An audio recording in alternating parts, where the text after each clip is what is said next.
Strange things are afoot at the Circle K. That kid is back on the escalator again. Ain't gonna hurt. Is my boomstick! Game over, man. It's game over. Welcome to the Bargain Bin. He is your host, Ben Mason. And he is your co-host, Sandra Luketic. And today we're talking 1988's Watchers. As always, we assume if you're listening to this episode, you have already seen the movie. And I fully thought I had seen this movie. But upon watch, not the case. It's a Corey Haim movie. I know. There's actually quite a few I haven't seen, believe it or not. I don't believe it. Watchers is my favorite book written by Dean Koontz. He wrote it, or it was published in 87, and this movie came out the year after. And I love that book so much. And then I watched this movie, and I'm wondering why. This movie has the bare minimum connection to the book, other than the fact like there's a couple of names that are similar, and there's a monster hunting a dog, and they're both like lab experiments. Other than that, it's crazy different. But Sandro, I think it's safe to assume you have never heard of this movie, nor have you ever seen this movie before I brought it up. Oh, I think you know I've never heard of it before you brought it up. And I bet you wish I never brought it up. Oh, well, that's yet to be determined. We'll see. True. Well, like this movie, whether you like it or dislike it, is very problematic. And I had to look into it a bit, and the production was rough at best. Paul Haggis was writing it, and then the WGA strike hit at that time, and he refused to work on it anymore. So, of course, they shift the production to Canada. And this is a very Canadian film. But Haggis was still credited with writing some of it, even though Damian Lee took over and rewrote everything and kept some of the same plot elements. And Haggis was like, no, don't do this. So he used his WGA pseudonym of Bill Freed. And he's like, you take all credit for what you've done to my work. Because when you look at Paul Haggis, he wrote Quantum of Solace. He wrote $1 Million Baby. He wrote Crash. He wrote the story for Modern Warfare 3. This does not the weaker Modern Warfare's, but yeah, still good. It's a great story. It's not the best game, but it's a great story. But like this, I could see why he wanted his name removed from this film. But I'm very, very curious. You know my love of Corey Haim. We'll see if it holds up throughout this. Fair enough. I will say, like, I also am not familiar with the book.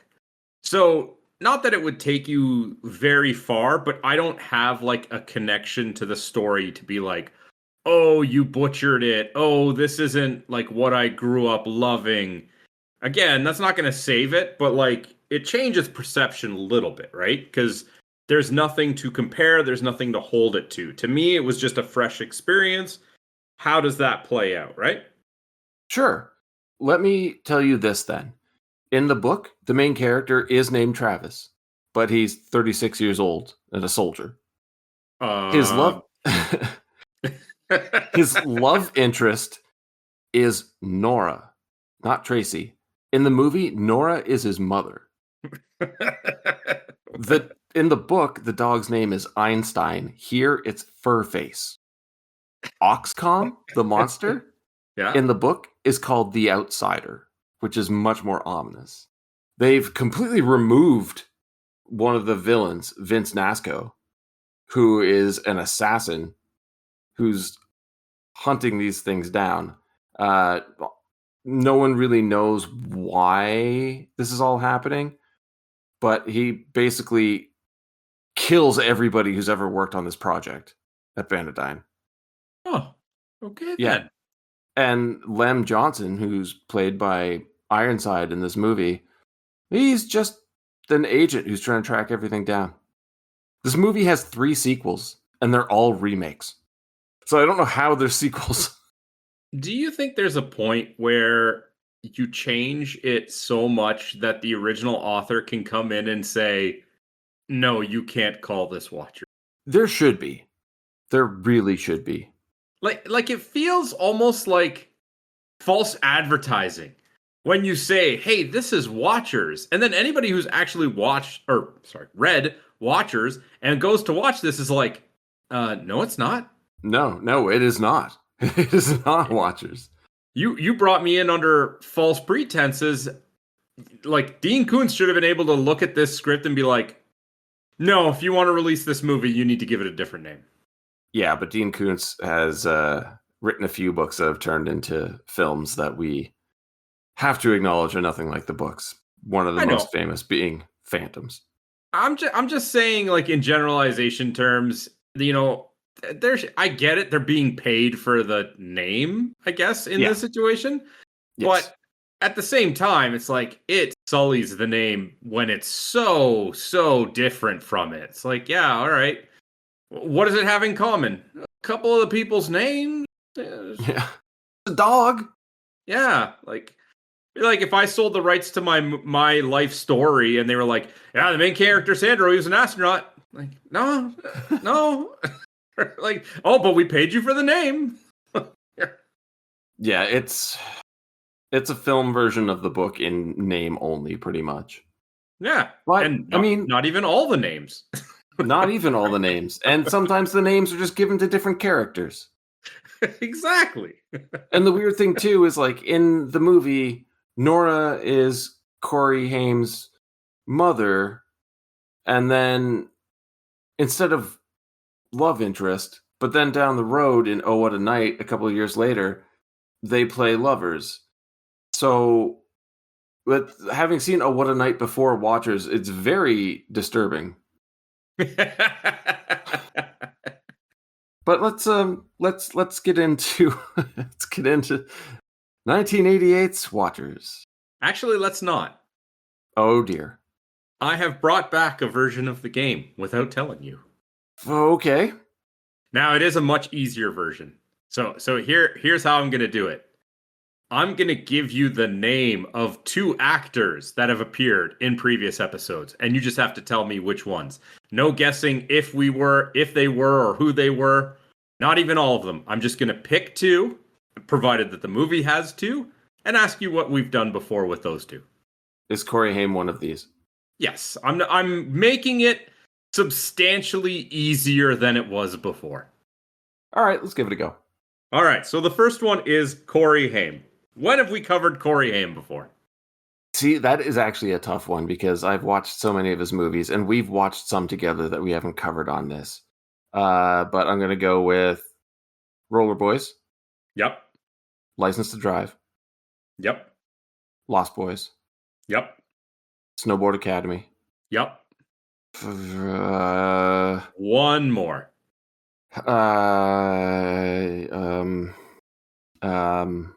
Shit, I probably love this movie too, don't I? I mean, have we done any Corey Haim that you don't? Yeah, it's a very good point. Oh, God. I'm drawing a blank. Silver Bullet. Oh, yeah. Busey. This is our 6th. Yeah, I made the GIF of that.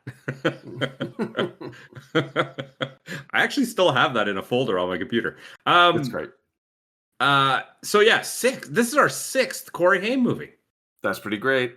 Yeah. And then the other one is Michael Ironside. Yeah. I was curious about that one.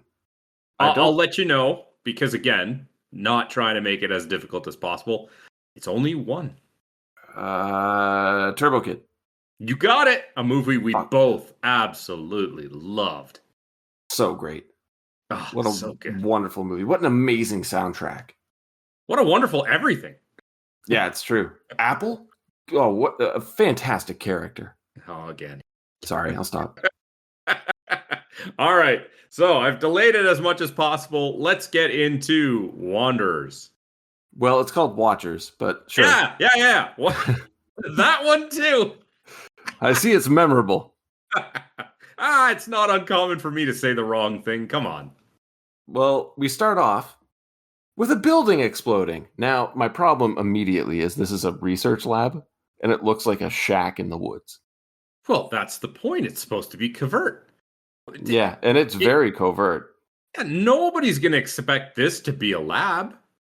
It's a great explosion, though, you have to admit. It's a good way to start a movie, too. Like, It right really away, you're is. like, okay, what's going on here? So, a golden retriever flees the flames and runs into the forest, followed by an unseen creature. Sure. Then we cut to a seen creature, Michael Ironside. Now, I looked him up, just curious how many acting roles he's had. And according to IMDb, 283. That dude does a lot of work. Dude works. He does not stop. So a news report tells us that it was a Banadyne lab that blew up, a shady company that performs biological research for the National Security Organization. And we get the stupidest question ever. Is there any reason for our viewers to be concerned? Yes. Based off of what was just stated, yes, you should be very afraid. Explosions are a problem to begin with, let alone when it's a facility that's experimenting like this. Yeah. Okay. Biological research? No. Don't worry about it. If there's one thing that doesn't go airborne, it's biological particles. Oof, words are hard today. Exposition dump. Ironside talks to a man who I guess is a scientist for Banadyne. I don't know. It doesn't really clarify. It doesn't really clarify why they're on a boat either. But GH3, the dog, and one of the Oxcoms, the outside experimental combat mammal, have escaped. Such a terrible name. Why do they call it the Outsider? I don't know. Yeah. Can you? Do you want to explain what these animals are? From what I've gathered, they are just experiments that the government, or is it the government? They imply it, but don't state it, and then kind of draw on it later, and then refute it. Okay, so I'm just gonna say the military. Okay, so Sure. The military is experimenting on the ultimate predators that can go in like undetected, because who's gonna suspect a dog? It's a dog, right? Mhm. And essentially replace humans in future wars with these biological creatures. Now that, I guess, is the case if it is military, but I don't know. Yeah, it's kind of vague. I mean, we just have to go with it. Like a lot of things that happen in this movie, you can't really ask why. But I really do like that these two things are telepathically linked. And that, like, I guess the dog is the recon. So the dog will go in and scope things out, and the monster can read its mind and will go in and just slaughter everyone. It's definitely not gathering, like, classified information. So it's just a kind of like a homing beacon for murder. Yeah, so in that calculation, I guess, I don't know, formula, where does the third one fit in? The third one, exactly. Right? Like, spoilers if you watch the movie, whatever, but like, where you have the recon and you have the muscle. What's the third one? Lack of conscience. Why? That just makes it the perfect killing machine. Apparently. But, and it sucks, by the way. We'll get into that. Yeah. Also, they state that there's 72 hours before the monster kills the dog. How the hell would they know that? You don't get... I'm hoping that they tell you in the book what's going on. It's been a very long time since I've read the book. A very long time. But I want to go back to it now and reread it and just be like, how much did they destroy that story? See, and because that's this does not feel like Watchers to me. That's where the key difference between the two is going to be. The book will actually tell you something. Yeah, it does. I remember being infatuated. Like, I started reading it, and I think I finished it in 2 days. Ironside, he's tasked to recover these creatures and is asked, what if they don't want to come back? Why would they want to go back? Why? The monster wants to kill the dog. The monster does not want to be cooped up. The dog wants to escape. What do you mean, what if they don't want to come back? That's another very important question that needs to be asked. The monster follows... Presuming you don't know what Ironside is, if he's just a detective, how's he going to bring these killer monsters back? Yeah, great question. Like, does he have monster sedatives? Does he he's just like, I'm supposed to bring them back. Yeah, so if they don't want to come back, and we've seen what they're capable of, you're one dude. What you know about him, what he can do, is creep people out and shoot them. Yeah. So the monster follows the dog to a farm where we meet Tracy and Travis, played by Lala Sloatman, who is, I believe, niece of Frank Zappa, and our beloved Corey Haim. The monster spooks the animals, and Travis flees, thinking it's Tracy's father, but in a nice, pseudo twist, it kind of is her father. He actually is there. Yeah, Decent play movie. With a shotgun. So, yeah. What was he prepared for? Moida. Now I have to bring up the monster smashing mirrors, because I think he breaks glass and a mirror. They don't really address it in the movie, I don't think, unless I missed it. But from what I remember of the book, the monster is so used to, while it's in its cage, seeing the reactions of the scientists and agents that look at it and being so disgusted that it is so embarrassed, and it hates its own appearance, and that's why it rips out people's eyes, and that's why it can't stand to see itself in a mirror. It's really depressing. It actually makes you feel for the monster. Yeah, no, they don't address that in the movie. I had to read that on a page of trivia where they were talking about some of the differences between the two. Oh yeah, no, it makes you think of the monster as more than just a killing machine. It's really sad, but it also, I think it raises it up a level too, and showing that this monster is actually intelligent. It's just not in control of its instincts. And I like that idea a lot more than this monster is going to kill this dog. So it attacks Tracy, who's saved by her father, but Jesus Christ, does this dude get messed up. Yeah, didn't work out so good for him. But he was there to protect his daughter and chase things off, and he chased off Travis, but monster death. And Travis finds the dog in his truck down the road. So this made me laugh out loud, and I don't think it was supposed to. Because the police are rushing past him. And to make himself look inconspicuous, he sits at the wheel, hands at 10 and 2, staring straight ahead. The truck's pulled off to the side of the road, and he's doing this. Anybody who saw this would consider it very suspicious. Yeah, but those police are in a rush. They're headed to a murder scene. Exactly. They're a little distracted. So, next up we have the police, or special forces, or government agents, who knows, scouring the forests. And then we just find out that, yes, the monster actually did kill Tracy's father and ripped his eyes out. But the real question, Sandro, is, was it a grizzly bear or a Sasquatch?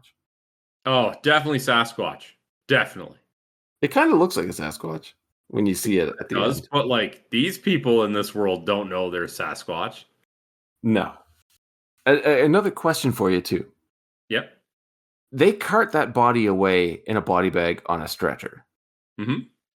What was in the garbage bag that almost made Ironside throw up? Yep. Exactly. Perfect juxtaposition here. The candy bar scene in the truck is pretty cute. I guess, except for I'm not a big animal person, but even I was just like, dogs can't eat chocolate. Yeah, exactly. I think we can agree this is the dopiest looking golden retriever we've ever seen. It's like Eeyore. Yeah. But in dog form. Travis takes him home and builds a bed in the garage. But the dog somehow breaks into the house and wakes Travis the next morning. Yep. No need for further explanation there. Mm-hmm. He's just inside. He's an intelligent dog, you see, who can make do without opposable thumbs. And then one of my favorite follow-up scenes. Travis's mother, Nora, does the worst possible job describing the previous night's events. We need to talk about it. It's about Tracy, There's been an accident. What was the accident? A monster accidentally broke into the barn, assaulted Tracy, killed her father, and ripped out his eyes. Accident. Yeah, it was an animal accident. One of those grizzly bear accidents. One of those grizzly squatches. Yeah. So, oh God. This is actually painful to talk about. So they go to the hospital, right, to visit Tracy, but she's not in her room. No. And then we get even worse writing, where Nora asks, "Are you doctors?" Cut. Okay, we'll skip and go right outside, where Travis is telling her, like, those guys had guns. Well, why would they have guns? Because they aren't doctors. They never said they were doctors. What did they say? And why aren't you believing him? It's the States. It's the 80s. Yeah. Well, you see, Ben, guns. Yeah, exactly. Well, what were they waiting for? I don't know. What were they protecting? If they weren't doctors, and she wasn't actually in the room, which we know she wasn't, why were they guarding the room? Why weren't they doing something more important, like what the mission is to track these things down? Did they think if they sat there, somebody tied to her would come in, like Travis? Did they know this was going to happen? They don't even know that Travis has the dog. They were armed and guarding an empty room in a hospital. Wasting time, not doing anything, but being very serious about it. Travis, I think, does have the right to freak out here, though. And his mother does not seem worried whatsoever. Which I find strange because Tracy was attacked. Her father was killed. There's an armed man guarding the door to the room she's not even in, like you said. And they're told she had to be sedated and transferred. So, leave. If you're going to tell them straight up, yeah, she was sedated and transferred. First of all, be like, yes, well then why are you still here? Second of all, where was she transferred to? Nora should be concerned, and she is not. And she tries to make her son sound crazy. No, and he's the only rational one who's like, yeah, none of this adds up. And Ironside tells Cliff, who exactly is Cliff anyway? He's just there all of a sudden, and now they're partners. Yeah, he's his partner. All right, well, he tells him about the Oxcom. And Cliff immediately knows that it's a perfect killing machine without being told. Yeah. He just told you the name of something, and you're like, well, this is the perfect killing machine. Well, what if it wasn't? Like, why are you thinking this? You have no reason to believe. He hasn't said anything. And this guy just jumps right on that bandwagon. No questions asked. The other funny part, too, is like if they're just sitting outside of that empty room, which doesn't make sense in and of itself, and these people are like, who are you? Just be like, we're feds. Yeah. Yeah. I'm like, okay. Like, she asked if they were doctors, and they didn't answer. Like, she doesn't... Yeah, just say feds. Please move along. Done. Yeah. So Nora discovers the dog. Travis pleads with her to keep him and convinces her by getting the dog to get hot dogs from the fridge. Well, yeah, because if he can find the hot dogs and get them, he can have one. Exactly. So if this dog is so smart and knows that the monster is hunting him, why stay stationary at Travis's house? Hot dogs. I guess, yeah. Hot dogs are pretty good. I love that Travis has to tell him, if you can get it, you can have one. If you're like, if I can get it, I can have one. Yeah. I've already gotten it. I don't need you to tell me now. Yeah. No, I get all of them. And I dare you to try and stop me. Bitch, I can beat you at Scrabble. You're not getting these dogs back. So Travis finds the GH3 tattoo in the dog's ear and immediately knows he's a research animal, and that's why he's so smart. But it just makes sense, you know, all of the intelligence, a tag in the ear. It just makes sense. Yeah. I'll just tack this up to 80s storytelling, and that's fine. So Ironside is watching a lab video describing the Oxcom. A scientist on it says that it removes ocular orbs, and I've never heard anyone say that instead of eyes. They want to try and sound smart. Yeah, well, you're going to sound so smart. Stop talking about Oxcom 7 when the video clearly reads Oxcom 18. Well, these are videos from other past experiments. for clues. No. And they need to say things like ocular to beat the dog in Scrabble, because you're not going to get as many points for eye. We've gone through 10 DZs of these creatures. So apparently Oxcom 7, our monster, killed GH1 and 2. And it's jealous about the attention the dogs get. And again, like that, I remember that from the book. And it does make you feel sad for this monster. Like, it's jealous of all the attention and praise this dog gets, and everyone hates it and fears it and thinks it's ugly and has bred it to just kill. Like, it's really, really sad. Maybe in the book, no part of this movie makes me sad for the monster. Exactly. And I find that very lacking to the story. It could have been so much better. The book has so much heart to it, and it's just missing in this movie, other than boy loves dog. Does he even does he even love the dog? Yes, he does. Travis loves Furface. Sure. Named him Furface. I don't know how much he loves him. Yeah, well, in the book, he realizes the dog's so smart and names him Einstein. That would have made so much more sense. Mm-hmm. GH3 and Oxcom 7 share the same genetic material. How? I don't know. I really don't know. And I just have to roll with it, but it made me angry. Nora says the dog is valuable and must belong to somebody. Travis argues that he doesn't, or else he wouldn't have jumped in his truck. Because sure, there's no holes in that story. Well, you see, Ben, the dog is really smart. So if he did belong to someone, he would know not to jump into a stranger's truck. Exactly. See? Now you get it. Oh God. So we cut to a crazy man by the water. And I'm very amazed by this dude's hair. But he lives in a bus and is pissed that crazy kids messed with his fish. Immediately murdered. Yeah, I think we had enough of this guy already anyway. Like, true.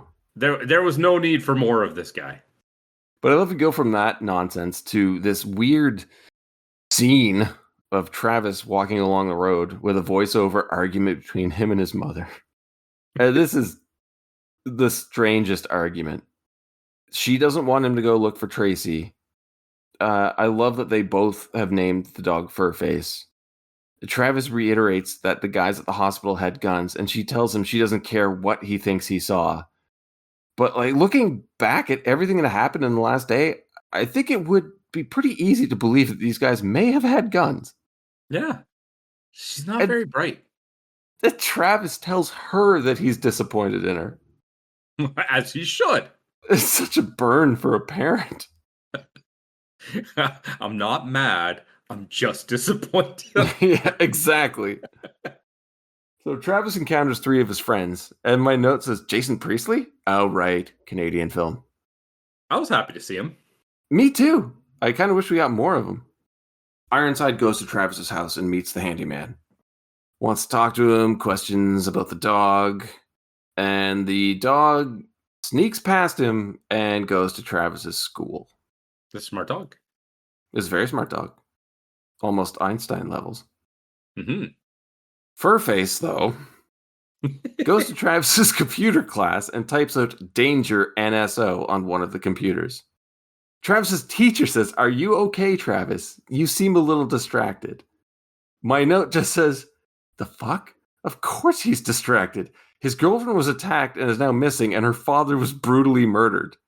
The thing is, when the teacher says that, I'm like, he's not really acting distracted. No.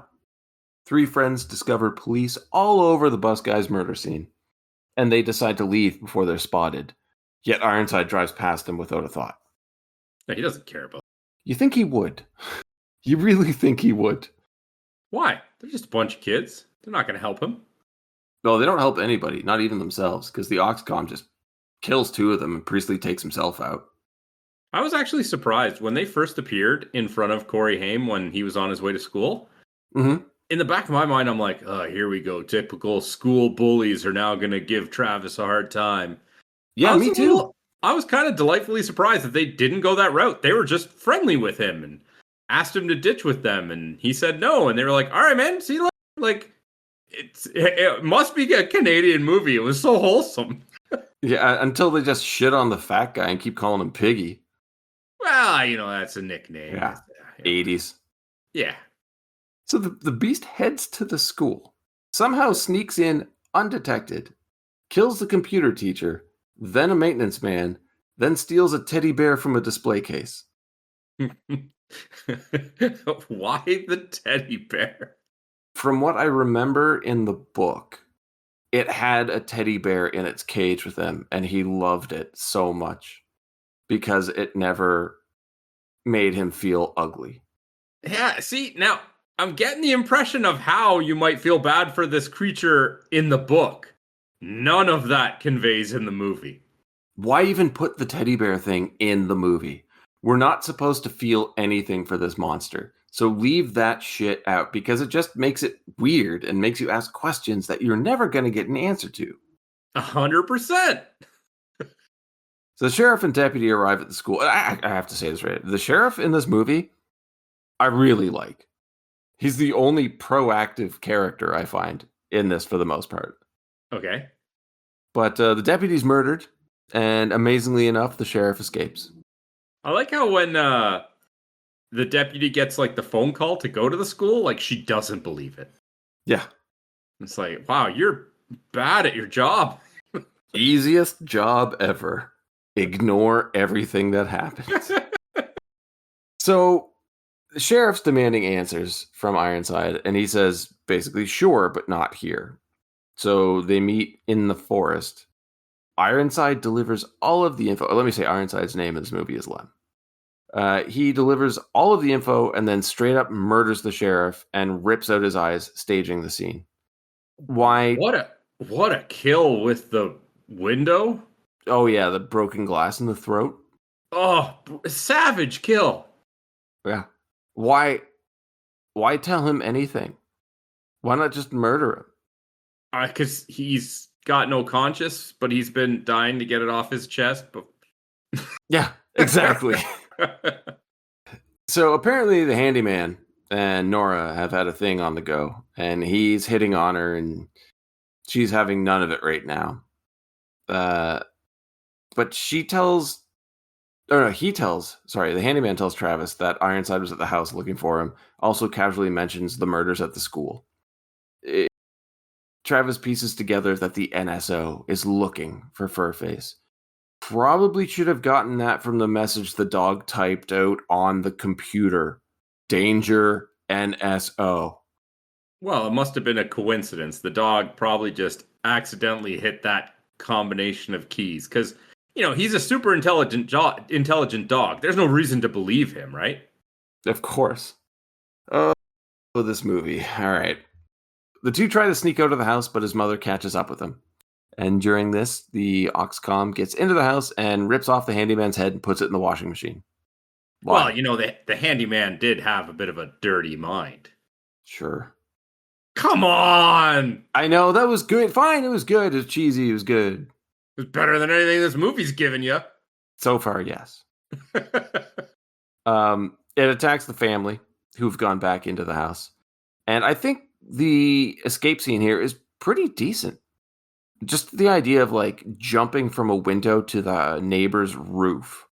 I don't think I've seen that in another movie before, especially where it's Travis and his mother.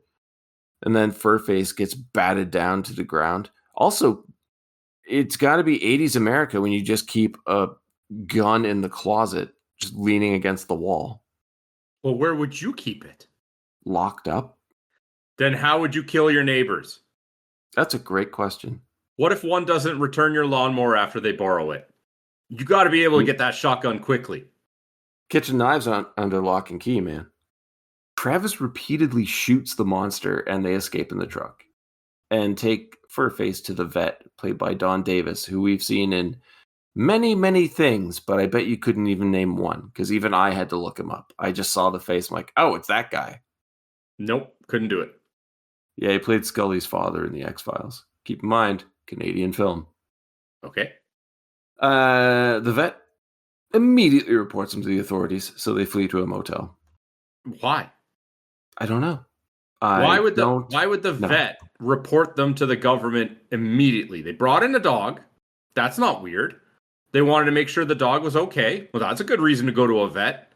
What caused this vet to be like, I better call the government? I don't know what news that would have gotten. Like an APB was put out for this dog with GH3 tattooed in its ear, because I thought that was actually a really cool little scene. It's a very smooth scene where the dog's having his ear checked. The vet like flips it over and sees the tattoo, and Haim just kind of reaches over and flips the ear back. Yeah, I mean, cool, but still, like, and who did he call? Did he just pick up the phone and say, receptionist, give me the government, please? Yeah, I don't know. It is referenced as to who he calls, but I don't remember. I was just thinking, like, how would he know to call anybody? How would he have the number ready to go?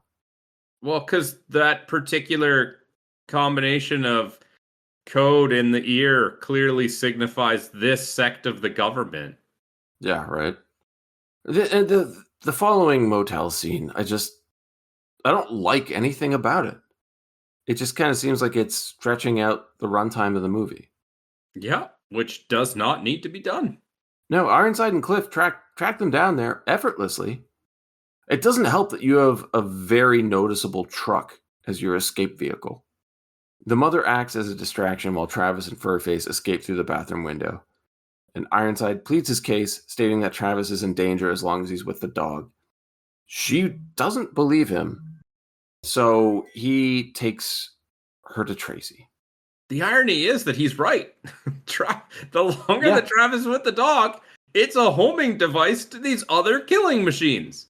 Yes, the irony side is insane. No? Okay. Well, the monster kills one of the motel owners. I would assume it would have been both, but we only see the woman. Well, yeah, she was a little uppity about the dog fur anyway. Yeah. Why would it stick around? If it has a telepathic link with the dog, it knows the dog's not there. And if we want to go with sympathy and empathy, she hates the dog. So does the monster. There is no reasoning for it to kill this woman. Yeah, we hate her. Yeah, I do love how they go above and beyond to show how messy the place is. Like, she discovered that there was a dog there because of all this dog fur. It's like, did he shed his entire coat while they were in that? And I don't even think the dog went into the lobby. He was outside in the truck, and the guy saw him through the window. How did all this dog fur get into the motel that she's complaining about? Well, the dog's completely naked now. Yes. I expected laughter, but I'll take a brief silence. Because it doesn't make any sense. And Travis and Furface arrive at a cabin that perfectly belongs in a horror film. This is great. I love this. And he says, my dad used to take me here all the time. And the fucking dog, rolls its eyes as I did it at the exact same time. Oh, bother. Guess I'm not getting out of here anyway. So the NSO tells Travis's mother to look after Tracy. Sure, but we discover there's nothing wrong with her. They're just keeping her sedated. Does it not, in retrospect, make you wonder about Cliff? How so? Well, clearly Cliff and Ironside, or Lem, or whatever his name are not on the same page. Oh, definitely not. So why is Cliff okay with drugging and sedating this innocent girl whose father just got killed? That's a very good question. Like, why does he go along with this plan up until now? Like, he participates in every rotten, malicious thing that Ironside does in this investigation until he just doesn't for some reason. Yeah. And what is the long-term goal for keeping Tracy sedated? I don't know. Why don't they just make her disappear? Like, it's not like she's the beacon for the monster or something. Like, she serves no purpose to their investigation. Spoilers, Ironside straight up shoots Cliff in the face because he's getting in the way. Why are they keeping Tracy alive? I don't know. Bait is the only thing I can think of. But guess, but they're not even they should have just told Travis. Or let it leak so Travis would find out, oh yeah, they're keeping her here. And he would have gone to rescue her. He would have. And then bam, they've got everyone all together. Bing, bang, boom, shoot them all dead. Yeah. Travis stocks up on batteries and ammunition. I did find the interaction with him and the clerk pretty funny. I don't know if you remember it. It's pretty bad, dude. Like Corey Haim's like Travis. Oh, like it's my 16th birthday and I was gonna get to shoot a grizzly and like grizzlies are protected. I know that. It's kind of it's bad, dude. It's bad. No. All right, agree to disagree. All right. Furface talks to Travis through the use of Scrabble tiles, telling him that he's putting Travis in danger. I'm okay with it. Dog's a genius. How does he move the pieces? With his paws, Sandro. Yeah, sure. How does he flip them over? Stumped on that one. The same way that he opened the door to get into Travis's bedroom. Yeah, teleports. So you don't know, and we're not going to tell you. Travis rigs up the property with an alarm system, preps Molotovs, and lights torches. Then crafts scrap metal bombs. I don't know why you would light the torches. I don't know how he would know any of this. I think they tried to just explain it by saying earlier that his dad was in like the special forces or something. Yeah, and that's how he learned how to make the bombs. I don't know. That's way too much knowledge. Yeah, I agree. But like with this like crazy like arm yourself, like set up the property, get ready for an attack. You're building up your viewer, right? Like this is going to be some like crazy action-packed climax to the movie. He loses to the dog at Scrabble, and it just diffuses everything that they were trying to build. Yeah, I don't have a lot of faith in you, bud. Yeah, no. Something trips the alarm, and Travis arms up with knife and gun. So it's the NSO. Travis lights the fuse of his bomb. Probably not the best thing to do, for honestly multiple reasons. Because we have to assume that these people were hired by the government, so immediately you're killing these agents. Tracy and Nora are in the car, but he manages to warn them, and they get out and head to the cabin before the bomb goes off. And this is where Ironside tries to shoot them, but Cliff stops him. So this is where we get the whole third experiment for Banodyne that you were talking about. And all I can ask is, why?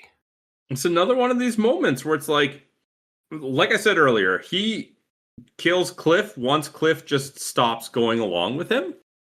But he has to give him the full exposition dump first. And it's like, if you don't have a conscience, you're just pulling the trigger. Yeah.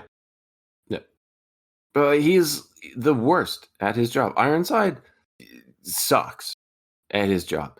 Because even like you go back to when he goes to Travis's home and talks to the handyman. He's like, yeah, Travis isn't here right now. Just wait. Just wait at the house. It's his house. He doesn't know that you're there looking for him. He is going to come home. Just wait.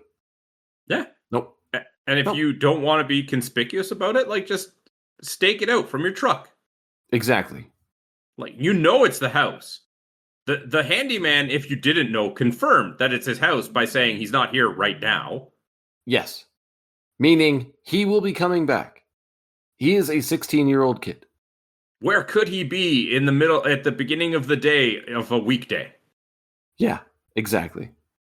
The more we get into it, the more we see how stupid Ironside's character is. It's not just... I know, it's pretty much everybody. Travis blows up the truck with a Molotov cocktail, but gets Pearl Harbored by Ironside. Yep. Furface busts through the window to rescue Travis, who then stabs Ironside directly in the throat. So, I like the visual of the dog jumping out the window. It was pretty cool. Like a heroic shot, heroic moment, whatever. But like, yeah. And then this ultimate killing machine just gets stabbed in the throat. To that though, he does pull the knife out of his throat. and threatens Travis before Nora shoots him with a shotgun. So he was a badass. He was just a shitty badass. Yeah, I know that he doesn't die from the throat stabbing, but like, it still shouldn't have been that easy for him to get you. Yeah, agreed. Well, the Oxcom has finally arrived and is immediately set on fire. But somehow that's extinguished immediately. And it attacks Nora, but, Furface to the rescue. I did have a problem watching Furface get slammed into the windshield of the truck, though. Yeah, you never like seeing that against like animals in movies, but am I the only one who doesn't agree with what they consider an ultimate killing machine? Because all of these suck. Yeah, they're terrible. All of them. Having been shot repeatedly, the Oxcom runs into the woods. And even here, I have to say, it does kind of look like a Sasquatch. It does. But from what I remember, I think it's like mainly, like it's a bunch of crossbreeding species. I think mainly baboon for its aggression. The trivia that I was reading about the differences, it did indicate that the creature was primarily comprised of like bamboo. Bamboo or baboon? Because if it was bamboo, that'd be hilarious. And again, I say the wrong thing. But again, you know what I mean. Yeah. I kind of remember that from the book, but like I said, it's been a long time. I do like that idea that it's a composition of a bunch of aggressive animals. I don't know how you would keep it in line, and apparently you can't, but it's a cool idea. That's just it. Like, they created these things, and it's like, do you have a kill switch? Do you have any way to control them? No. We've thought of every possible scenario except hurt and jealousy. Please tell me that Ironside isn't what you intended, scientists, to be your kill switch. Oh, it's okay, because if these two get out of line, we got this third one. It's like, man, it did a shit job of that. Yeah. I'm the third experiment. You're not an experiment. You're just a sociopath. You can call yourself that if you want to, but come on now. Oh, he's got to be an experiment. He got stabbed through the throat. Yeah. I mean, that probably would have taken him out over time anyway. He should have died immediately if he wasn't an experiment. Okay, sure. Travis tracks it down, the Oxcom, and we get a one-on-one, which Travis wins rather easily. Against this ultimate killing machine! Yeah. Well, this killing machine doesn't have fire and guns. So what, you were going to send this ultimate killing machine into like... They said, so we don't have to send humans to war anymore. You think you sent it into war against another warring nation? They wouldn't have weapons? Yeah, you put an unarmed animal up against a firing squad? My money's on the firing squad. Exactly. Yeah. Anyway, Travis, Tracy, Nora, and Furface pile into the truck and drive away as the cabin slowly burns. And that's it. Roll credits. End of movie. Yeah, that is it. 3 sequels, Sandro. And all they really do is tell the exact same story again. Have you watched them? I've seen the second one. I have it on VHS. I can't tell you anything about it other than I remember it being much more relatable to the book. Yeah, because my question was going to be, are any of them even halfway decent? Yeah, for direct to VHS, yeah. Yeah, the second one, from what I remember. I feel like Mark Hamill's in the fourth one. There is a good story here. Potentially. It's a great story. Yeah. Not in this movie version, but the story overall, it's got a great foundation. Yeah. All right. I brought up the plot summary of the book on Wikipedia. It's very short. Okay. Travis Cornell, a former Delta Force operator, feels that his life has become pointless and is exploring a canyon near his home when he encounters 2 genetically engineered creatures that have escaped from a top-secret government laboratory. One, a golden retriever with enhanced intelligence, befriends Travis. The other, a creature known as the Outsider, appears to be trying to kill the dog. After eluding the Outsider, Travis takes the dog home. On discovering the dog's exceptional intelligence, he names him Einstein. Later, he and Einstein find and rescue Nora Devon in a park, who is being pestered by a dangerous man, Arthur Streck. Together, they form a trio. Travis, Nora, and Einstein are soon on the run not only from the outsider, but from federal agents, determined to track down the laboratory escapees and Vince Nasco, a ruthless professional assassin, hired by Soviets to kill several human targets who carried knowledge of how to stop the outsider in order to further the destruction of the outsider. He wants the dog to trade for a great sum of cash alone without any knowledge from the Soviets or others. Decent premise. Yes, it's I think it's good. Yeah. For a premise, it is good. You got the great skeleton of a story there. Now just do something with it. Exactly. And he did. Like, it's a great book. I really, really recommend the book. The movie, though, we need to get into some more detail. All right, well, let's get into some more detail. No, ask you how much this movie cost. Okay. All right. I can't tell you. Really? Yeah, I don't know. I couldn't find it. Oh, so I can't guess how much the budget was. You can guess. I just can't tell you if you're right or wrong. Well, I mean, I guess that means you could guess as well. It's one of the rare times you could guess. With this being passed off originally in American production, then being passed off to Canadian producers, I would guess maybe like $5 million. Maybe. Even in 88? Yeah, because Haim is a star at this point. Ironside is a star. The special effects are, in my opinion, pretty good. But, yeah, they are taking advantage of tax credits and stuff like that. So, yeah, I'm gonna stick around $5 million. All right. Well, What's your guess? Can't argue it. Don't know. Yeah. You want to guess how much it made?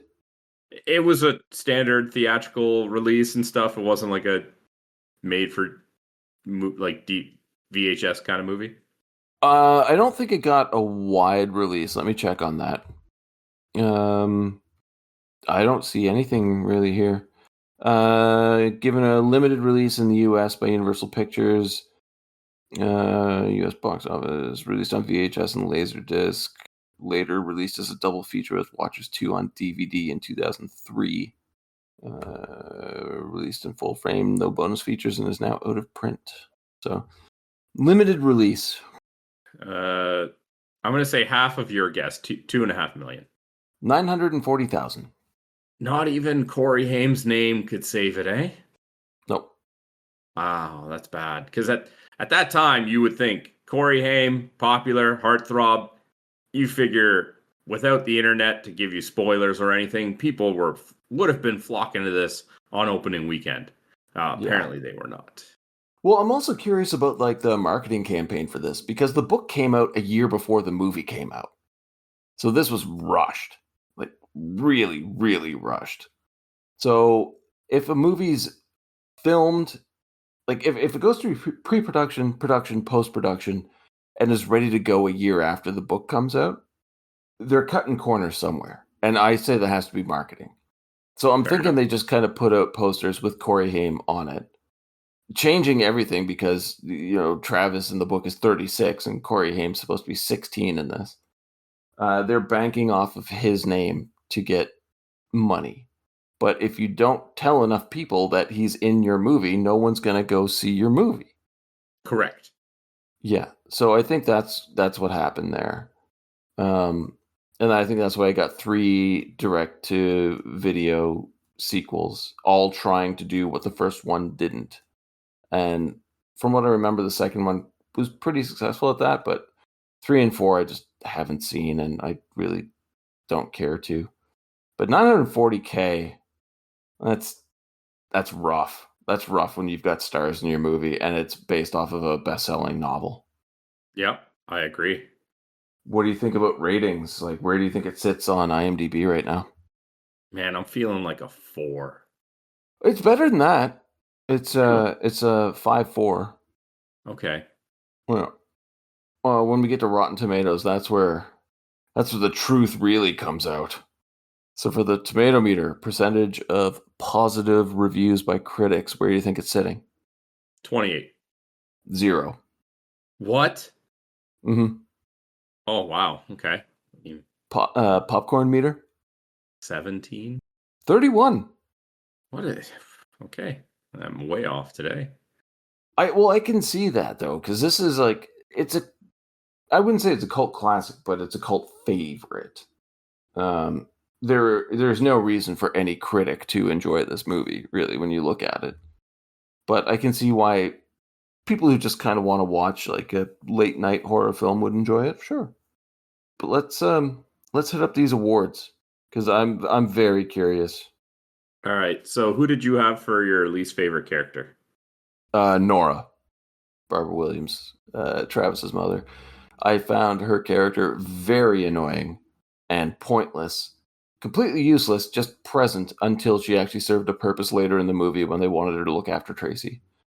And then she starts becoming a stronger character. Actually, at the motel, where she acts as a distraction for Travis and Furface to escape. She does pretty good there. But for the most part, she just seems like a complete airhead who's just padding the movie. Like, doesn't do anything positive, doesn't listen to her son even though he's right, doesn't even try and converse with him about it, is just there and frustrating. Who did you have for least favorite character? Same, dude. I couldn't stand this character. Mm-hmm. It was either unintelligent or too preachy or just the worst. I think it was an easy pick. Very easy pick. Yeah. Now, favorite character, I feel like that could go in a couple different directions. Like, I wouldn't even feel bad if you picked Sandy the dog. But who did you have as favorite character? I went with Ironside as Lem. Really? Not because of the character. The acting was decent. And, like, it's going to sound bad. I had nothing else to go. Really? Oh, that's surprising. Sorry. That's okay. What about you? Oh, guess. Corey Haim? Yes! Travis was a great character in this movie. And I think Corey Haim played him extremely well. I think he's the only believable character in the film. He acts like he's 16. He thinks like he's 16. Like, all of his decision making, everything, I'm like, yeah, that's what a kid would do. That's what a teenager would do for sure. And it doesn't always work in his favor, and he realizes he messes up. He's like, oh, God, all right, well, what do I do now? Like, it was very believable in a movie packed with characters that you just detest because they don't feel real. There's nothing about the supporting cast that makes you think you could see that happening in real life. Look at the motel owners. They're caricatures. Cliff, he just does whatever he's told, and then when he decides he's not going to do that, he gets murdered. Lem, Ironside, is just there to be Ironside. I mean, the best actors in this movie, not overall, because Ironside would take that. But the best actors, best characters here are Travis and Furface. I mean, I think Tracy did a pretty good job considering the majority of her role was laying there sedated.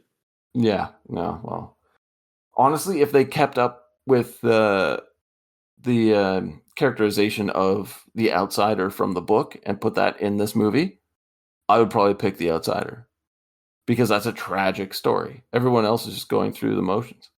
But yeah, I'm gonna have to go with Travis for favorite character. Fair enough, dude. What did you have for your favorite or most memorable line? There really isn't anything to remember dialogue-wise in this movie. But there was one thing that made my ears prick up a little bit. I'm like, what? What a weird thing to say. Okay. And it's Lem talking about the monster. And he's like, it's experimental. It has a mind that can reason, but it's never been right emotionally. Like, what? Of course it isn't. What are you talking about? But yeah, this movie doesn't have any lines that are bangers. Like, there's nothing that really stood out to me. There's just lines that made me think, wait, what? What about you? I have no pick. I figured, yeah. You know, yeah. I am a very big stickler for not having an award picked.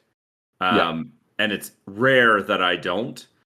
And it wasn't for a lack of effort. Like, I really tried to find something, and I couldn't even force it. There was nothing that stood out. It's not to say that all the dialogue was terrible, but the dialogue that wasn't terrible was just dialogue with nothing to remember, nothing that really stood out, no quippy lines, no obscenely stupid lines either, but just, it's just complete milquetoast dialogue. I think calling it milquetoast is doing way too much. Okay, it's the best I got. Do you have a memorable scene? Yeah. It's when Deputy Porter doesn't believe the janitor on the phone, and they're just like, "Oh yeah, it's nothing, whatever." She doesn't want to believe him, and then when they go into the basement, go back and look at her face when she sees the janitor hung up on the wall there. It's like a complete like, oh shit, I should have listened. Yeah. I don't have one. Seriously. Oh. There's nothing really memorable about this movie. I feel bad saying that because I love Corey Haim movies. Yeah, and I'll get more into this in my final thoughts. But as far as a specific scene to stand out, nope. All right, well, we might as well move on to those final thoughts because that's it. Okay. I'm going to say right now that I like this movie. I will also say this is a terrible movie. All right. I think it's because I loved the book so much growing up that it's nice to see not only a film representation of it, kind of, but that it stars Corey Haim. I don't even really have much of a problem with the fact that they de-aged the character by 20 years. I do have a problem with they stole the entire heart and soul of the book. They just wrapped it up in newspaper and threw it in the garbage. It's a soulless film. It is unremarkable in every way. I can't recommend this to anybody, but that doesn't mean I myself didn't find joy in some of it. It's really sad because there's so much potential with the story material that they had, and they just wasted it. If they kept some of that in, the story of the outsider and like the hurt it felt and the terror it feels and the sadness, and then you've got the fact that it can't control itself. It needs to kill the dog that got all of the love that it ever wanted. And then you have Travis, who's just confused, trying to figure out what's going on, and loves the dog and tries to save it. Like that's a story worth telling that they just decided not to tell in this movie, and there's no excuse for it. So, yes, I like it, but I know it's bad. I know it's terrible. I do not recommend it. And if anybody's listening to this, take it as a warning and just don't bother. Read the fucking book. What are your final thoughts? Yeah, I agree with everything you said, except for that I like this movie. I figured. This is bad. It's really bad. Without any sort of nostalgia or tie to the book, I got nothing to redeem it. Like, it's just bad. Full stop. No recommendation. Just don't. Yeah, I'm so sorry, man. No, it's fine. For picking this, but we had some good laughs over it. But judging from what you've heard me say, do you see how much better this could have been if they stuck closer to the source material? It sounds like it, for sure. Yeah. I don't know. Maybe I will go through the sequels now. Because, I remember the second one being a little bit closer to the book. I don't know about third or fourth, but maybe they tried. Maybe. I pray to God they tried.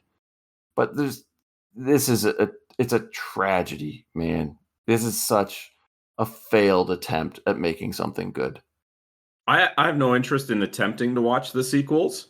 Mm-hmm. However, if you went and watched them and then told me, hey, Sandro, the third one was actually a decent telling of this story, I'd be interested enough to watch it.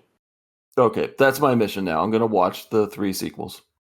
Right? Because like I said multiple times, there is a fantastic premise here that can lend itself to a really good movie, but I don't want to give them the chance to experiment with all of them. But I would watch one if somebody said, hey, this one's all right.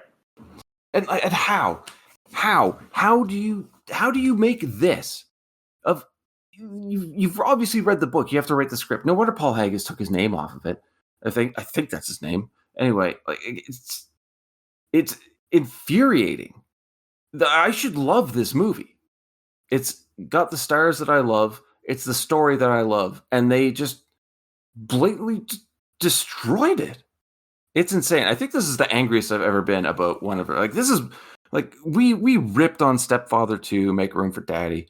Like we love that movie though. It's bad in a way that you can love it, and this is just bad in a way that it's obnoxious. I don't know what else to say. Yeah, I'm not going to disagree with you. Okay. Anyway, those are our thoughts on Watchers from 1988. If you'd like to share your thoughts, you can hit us up on social media. We are on Twitter at BS Bargain Bin, Facebook.com/BS Bargain Bin, and the comment section on YouTube. Ben. Yeah. Come on, man. You got to do me a solid next week after this. What are we watching? Okay. Well, I can faithfully say that next week's movie is much, much better than this. Is it good? We'll discuss it. But we are going with a very recent release. Oh. And we're going to talk sharks. So, next time, we'll be talking 2025's Dangerous Animals. Oh my God, I can't believe I let you talk me into this. It's gonna be a great experience. Yeah. All right, crew. There's still one thing we need to take care of. Promise you it'll help. Close your eyes. Take a big, deep inhale. And out. In. And out. Welcome aboard.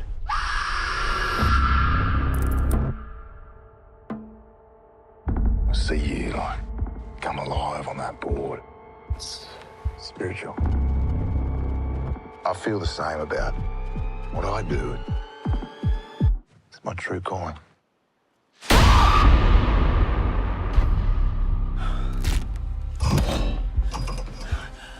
What is this? Where are we? We're on his boat. Whose boat? I don't think you want to know. You're a fighter. I love fighters. Makes for a better show. Right places, please. And Action.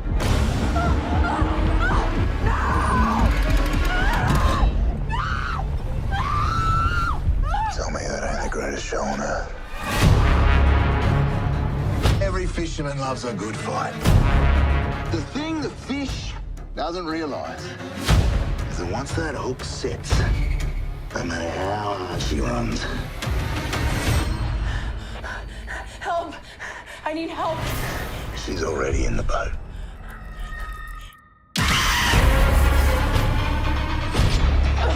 behind you. Now you and me, we fend for ourselves. We're sharks. I'm nothing like you.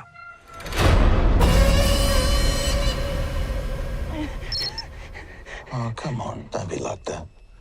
This is your time to shine.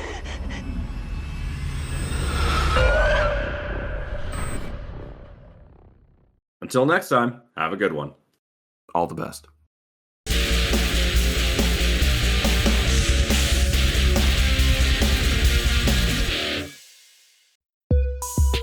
This program is a proud part of the Swear2Pod Network.